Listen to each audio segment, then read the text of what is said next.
Well, now to the top story of the day. Congress MP DK Suresh has triggered quite a row on the day that the Union Finance Minister Nirmala Siddaramaiah presented the interim budget. DK Suresh, who is the brother of Karnataka Deputy Chief Minister DK Shivakumar, accused the centre of not releasing funds to southern states and even threatened to raise a demand for a separate state if the trend continues. Now, the separatism shocker immediately provoked the BJP to condemn these remarks, accusing DK Suresh and the Congress party of a divisive mindset. Now, Congress, of course, tried to firefight and do some sort of damage control. DK Shivakumar said that his brother was merely echoing or conveying the pain of the southern states and the people there, and said that the country can't be divided, while Chief Minister Siddaramaiah said that such demands are unacceptable. The question here remains, in a crucial poll-bound year, have these remarks given enough ammo to the BJP ahead of the Lok Sabha polls? Let's listen in to some of these reactions. ನಮ್ಮ ದುಡ್ಡು ನಮಗೆ ಕೊಟ್ಟರೆ ಸಾಕಾಗಿದೆ.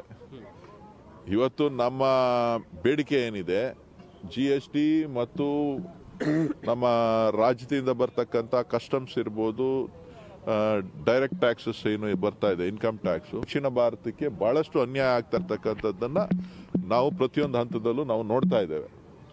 ಒಟ್ಟಾರೆ ನಮ್ಮ ಪಾಲ್ ಏನು ಸಿಗಬೇಕಾಗಿದೆ ಅಭಿವೃದ್ಧಿಯ ಹಣ, ಇವತ್ತು ಅಭಿವೃದ್ಧಿಯ ಹಣ ಉತ್ತರ ಭಾರತದ ಕಡೆ ಎತ್ಕೊಂಡೋಗಿ ಹಂಚ್ತಾ ಇರ್ತಕ್ಕಂಥದ್ದು ಕಾಣ್ತಾ ಇದ್ದೇವೆ.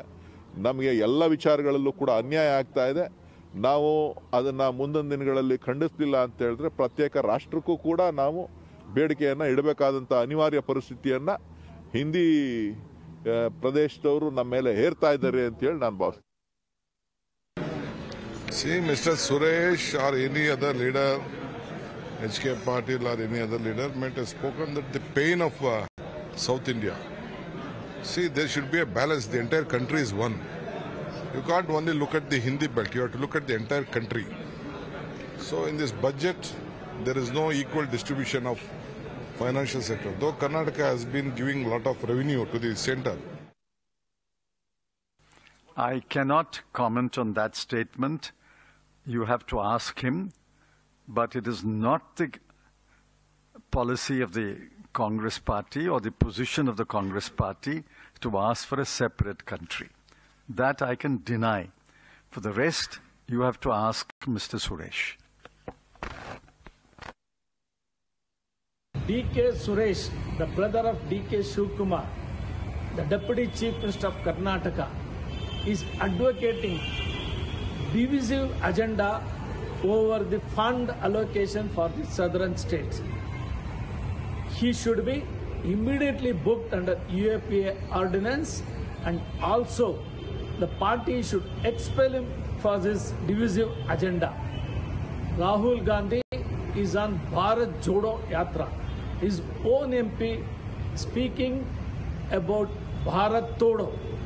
This is the double standard Congress party always believes in. Open this up. GS Prashant of the BJP is joining us today. We also have Nizam Foujdar from the Congress party. Maya Sharma, senior journalist, is with us.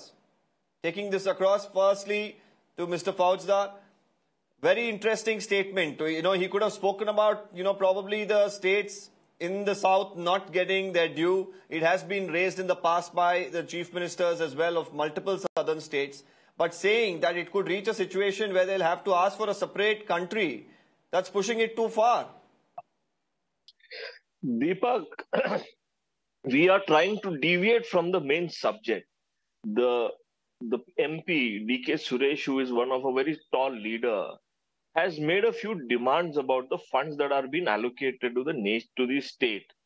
Now, when Karnataka is giving about 4 lakh crores to the center, and the state is getting about 41,000 crores, and that's where the disparity is. Now, when you are dividing on the basis of the 14th Pay Commission and 14th Finance Commission and the 15th Finance Commission, there is the disparity of what we give and what we get back as a state has actually widened. Now, when you are saying where there is more population and the area is larger, we will allocate more of the taxation, grants to them rather than the states which are producing. When Karnataka is is the second highest tax collection state in the country, and we are at the last bottom to receive the benefit from it. I think in that regard, he has said that there is a divisive politics by the BJP to say that we will only give it to the Hindi belt and not to the southern belt. And I think it's a justified statement. You don't have to pick up one word or two words and say, yeah, this is the greatest, the mistake that a leader has done. But let the BJP tell us why the funds are not being released to Karnataka and why are they trying to starve and make sure that the development work in one of the most productive state of the country suffer from, fund severity, from the starvation of funds. How is Mr. Modi saying sabka saath sabka vikas? Aap paisa hame lete ho, upar baant dete ho. How can you do that? The BJP spokesperson today, Mr. Prakash, was saying that you have to. Mr. Foujdar, I allowed you, the last 1 minute to explain what Mr. Suresh, said, but you cannot take away the fact that he did of course mention that the southern states contribute quite a bit in terms of taxes, but what they get is less. I'm not going to deliberate. I'm not going to argue at all on that. But when he does mention that there is going to be probably a situation where they're going to demand for a separate country, do you stand by that statement of Mr. DK Suresh? See, I think you showed three or four. This is not any leader that we're talking about. He's a parliamentarian who was there. Listen. He's representing the state. Have you called this debate in the parliament? Deepak bhai, have you called this debate to nail him down on one small word that the situation may arise? This is what he said. The situation may arise doesn't mean that Mr. DK Suresh is advocating that. So you have to understand the context of it, Deepak. You cannot speak like a BJP person saying that, we are dividing. But when BJP is dividing there is nobody speaking like a BJP person here, Mr. Foujdar. I am talking about a statement that your MP has made and asking you if you stand by a statement like that. Clear statement. If you want a BJP response, we have a BJP spokesperson. GS Prashant is here. Let's see what he has to say. Prashant, what's your take on this? See, Deepak, firstly, I'll answer the statement about Suresh wanting a separate nation first, and then I'll educate Mr. Nizam about the tax devolution. Firstly, Congress's divisive politics is out in the open. They're following their masters because this is what the Britishers did. They wanted to, Robert Clive had introduced the divide and rule policy, which the Congress descendants are following. Because after all, Congress party was founded by Evo Hume. So therefore, a congressman founded the Britisher founded the Congress, left it in the hands of Nehru, and his family is now running it. So therefore, what more can you expect from this family who's always wanting to divide India? And their so-called leader who's being launched from the past 20 years as a champion of for different causes, he's doing a Bharat Todo Yatra, and we have the results to see. And he doesn't even have the guts to step foot on Arunachal Pradesh because he has signed MOU with China. We don't know what it was signed in 2008. So therefore, Congress's divisive agenda is out in the open. They're wanting to create rift between different states on different bases, on linguistic lines, on demography, on geography. They're wanting to divide people and bring in or incite fear in the minds of people saying, we are not one. But whereas as BJP, we are wanting to take everybody along. And also, to counter this claim about Karnataka contributing and not getting it back, Mr. Nizam Foujdar should understand what is this territorial nationalism about and how a federal structure works. Because if going by Mr. Nizam's logic, if you take Karnataka as a state, in that state, then other areas except Bangalore should never get any fund because Bangalore alone contributes more than 70 or 80% of Karnataka's tax collections. Do you mean to say except Bangalore, no other area must be developed in Karnataka? Is that what they're advocating? DK Shivakumar and his brother may want Republic of Kanakpura to be done, but people will not allow that and the constitution will not allow that. Therefore, this is not the right approach. And insofar as devolution of taxes is concerned, it is decided by the 15th Finance Commission, which is now going on. And as per that, each state has been allotted a particular money to come in. Taxes increased to 42%. So therefore, okay. And one more thing you have to understand is the budget size has grown much, much bigger than what it was 10 years ago, Okay, when the Congress left it as in a fragile Prashant, five. let's keep Now our we are in answers the short. top five. But meanwhile, I'll also bring in Maya Sharma here to bring in a more balanced opinion. And also, Maya, we've seen multiple statements in the past talking about, the share of the southern states probably not being given their due. But, sometimes some of the politicians take it a notch higher. And here, in whatever respect, in whatever defense that the Congress is coming out with, but you cannot shy away from the fact that he did mention the word of a separate country. And, after the elections which were held very recently, there were certain statements that came in from Congress leaders about probably, having BJP Mukt southern India. So this sort of a divide comes in time and again. And sometimes it just reflects beyond what it should, isn't it, Maya? Well, yes, certainly very heightened atmosphere and statements which were very emotional. You have to remember, of course, two things. It is budget day, and budget day does produce strong reactions from opposition politicians. So that is one factor. And secondly, is of course, it's a big election year, which will also tend to make politicians heighten their statement. Congress leaders like P. Siddaramaiah and others have really distanced themselves from DK Suresh's statement. So really, it's not the Congress's point of view, I am sure, to talk about a separate country, a separate state, or anything like that. But I think DK Suresh is, as DK Shivakumar, his brother, pointed out, talking about what is seen as a perception, a definite concern among leaders of the South, maybe the people of the South as well, but definitely concern among leaders, that because the South is doing well, perhaps on population control, that perhaps if delimitation comes in based on population, they may have less political representation, and also, as is the fear after the budget, less funding because there are fewer people. And they feel they're being punished for perhaps keeping track of the population and trying to get in population control measures. So the funding and the political representation is a sincere concern of the South, I would say. And also the fact that South India has not been tremendously welcoming, with the exception of Karnataka at some stage. It has not been tremendously welcoming to the BJP, and there are concerns probably that the ruling party of the center may, in that situation, not be as kindly towards the South as it might be towards the Hindi-speaking northern states, which back it almost totally. So yes, it was a very heightened statement, perhaps a statement which embarrassed his own Congress colleague, but DK Suresh is talking on budget day in an election year, and that does need to be kept in mind. Yeah. Right, Maya. Now, we've spoken about this particular statement. Like you mentioned, of course, be it the likes of Mr. Chidambaram or be it even Mr. Siddaramaiah himself, the Chief Minister here, he has said that this statement is unacceptable. But the other aspects, like Mr. Foujdar was, of course, pointing out, is something that's noteworthy, is something that needs to be raised.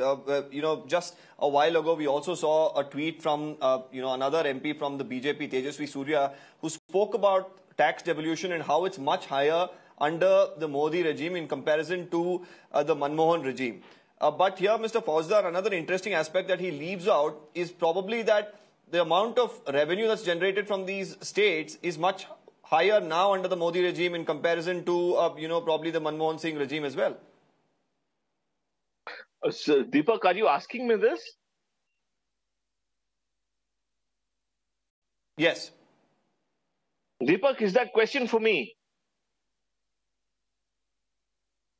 Yes, Mr. Foujdar, it's for you. Deepak, I think, the statements by Tejasvi Surya or Prashant or any other BJP leader should not be taken very seriously. They speak as if everything has happened in the last 10 years. We left the entire Indian economy in a very healthy situation. We gave a lot of money. We had far lesser national debt compared to today. It's increased from, how much it is now? 55 lakh crores to about 155 lakh crores. In the last 10 years, these people have taken 100 lakh crores of debt from the various organizations across the world. And what have they done? With this 100 lakh crores, they don't have any understanding. They have no hisab kitab. They have nothing to tell. There's no audit about it.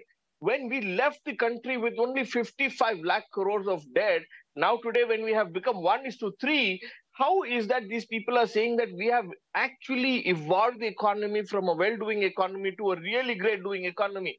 The BJP has failed in administration of fiscal deficit. The fiscal deficit has become more than 5%, 5.5%. Where is that fiscal deficit coming from? Why is that fiscal deficit coming from? Who is answerable about this fiscal deficit? Is Modi, or is it Mr. Tejasvi Surya, or is it the FM, who is the Siddaramaiah? Now, they don't have answers to this. When we are saying, when we are producing about 4 lakh crores to the national Prashant, quickly, if you could respond. And when we are asking back, I have just a couple of minutes. Prashant, I want you to respond very quickly to that. No, I'll answer that. Mr. Nizam Foujdar, first you have to understand, India was... But it's a federal, Mr. Foujdar, but also you're saying equal distribution of funds to the southern states, but it's a federal system. There is, of course, going to be some sort of disparity in terms of, the revenue generation or the contribution in terms of taxes and how much they do get. Of course, there is an argument that has come in from multiple states, especially in the south, that they contribute much higher than how much they actually receive. But in a federal system, to look at it in this manner probably is not going to be the best way out. Deepak, let me answer that. One more thing. Deepak, one more thing. Deepak, one more thing. Mr. Foujdar, let me complete. Hold on, Mr. Prashant. I want a quick answer from Foujdar. I'll come back to you, Prashant. Deepak, very simple. In the last 3 years, this BJP Sarkara, the 40% Sarkara took about, how many lakh crores of, 3 lakh crores of debt which was burdened on to the Karnataka state, where Karnataka was just about, 200, I think it was about 2.5 or 2.25 lakh crores. Now it has become 5.5 lakh crores of debt on Karnataka. Who was administrating the state? The BJP administered it. They took this 3 lakh crores and they have burned it. Today, their money, where is that money? If you ask this, where is this money? Nor Mr. Chief Minister, who is Bommai, will be able to answer, nor Siddaramaiah But if you talk about the debt in the last 3 years, answer, especially considering there was COVID, even if you consider Congress-ruled states as well, Mr. Foujdar, there would be some sort of a similar pattern that you would see. Okay, you're saying that there was a high amount of debt under the BJP regime, both in Karnataka, both in the centre, is what Mr. Foujdar says. Mr. Prashant, quickly respond. Deepak, Mr. Foujdar says first understand the difference between a capital expenditure and a revenue expenditure. And moreover, at the national level, when the expenditure, what is being incurred is on a capital in nature, and whereas you're seeing the development happening all around, you're seeing the roads on which Rahul Gandhi is today roaming about saying Bharat Todo Yatra is built under the PM Modi regime. And the flights he's taking to Tier 2, Tier 3 cities, the airports have doubled in the last 10 years. And therefore, and he has to understand there's something called a capital multiplier effect. For every rupee you put in, it gives you a benefit of 7.5 times, which is a capital expenditure. Whereas if you incur the same 1 rupee as revenue, you get back only 0.98. So therefore, these basic numbers they have to understand as to how to differentiate between a capex and a revenue expenditure. And moreover, India is doing very well in terms of debt to the GDP ratio overall in the world, because we are much less compared to developed economies such as Japan and Germany.